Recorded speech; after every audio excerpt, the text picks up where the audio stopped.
I'm getting ready for a little weekend getaway to go chase some fall colors. But before I go, I gotta make a small modification to my sleeping platform so I can store my 20-quart refrigerator in the back. On a previous trip, I had removed the front quarter section of the platform behind the driver's seat, and I placed the refrigerator there, and it worked well enough. However, I actually want to have it back here because I think I might prefer the full width of the platform right behind the seats. It just gives me some more options when I'm getting in and out of the vehicle. I can pick either side. I'm not limited to one side of the vehicle. But for that to happen, I have to resolve a support issue first. So let's start by taking out the back quarter on the driver's side near the tailgate. I gotta loosen up the turnbuckles first. So if you remember from the original video when I explained the design of this platform, the front quarter section here behind the driver's seat is being supported on the back quarter section here near the tailgate. So when I do this, if I just slide it out, okay, it slides out well enough. So the challenge here is that this section of the platform does not have any independent support on this side.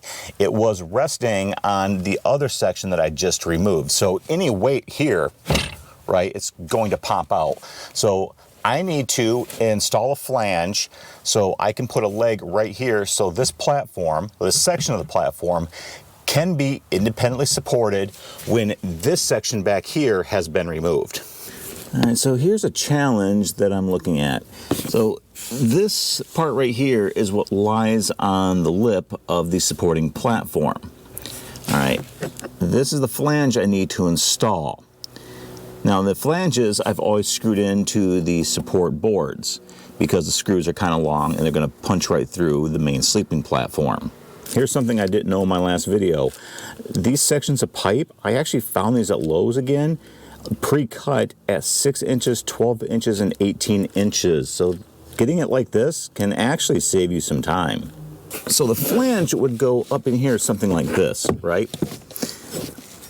And I would need to get it far enough back if I was to put in a support piece right here behind the lip so it wouldn't get in the way. The problem is this little section right here, this little lip, is not very durable. I mean, I could remove this. I have to take all this apart. I don't know if I want to do that actually.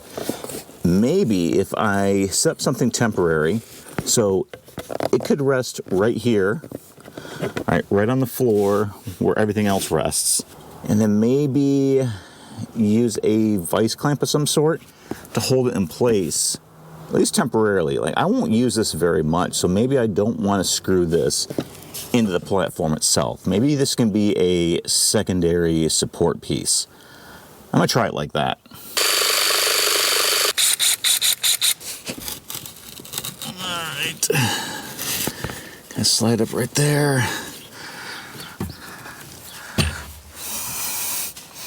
So I think that will be pretty decent.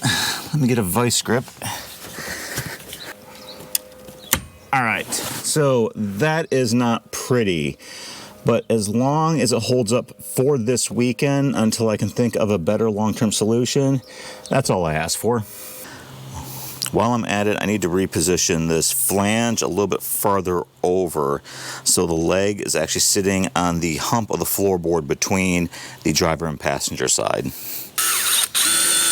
All right, that should be a better position, except now the leg is just too tall.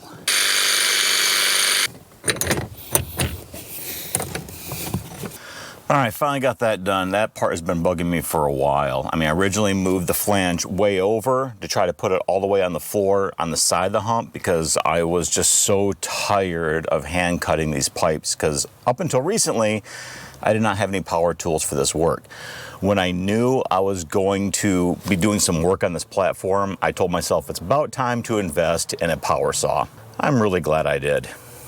So I had a commenter actually ask me about if the platform was flush with the folded seats.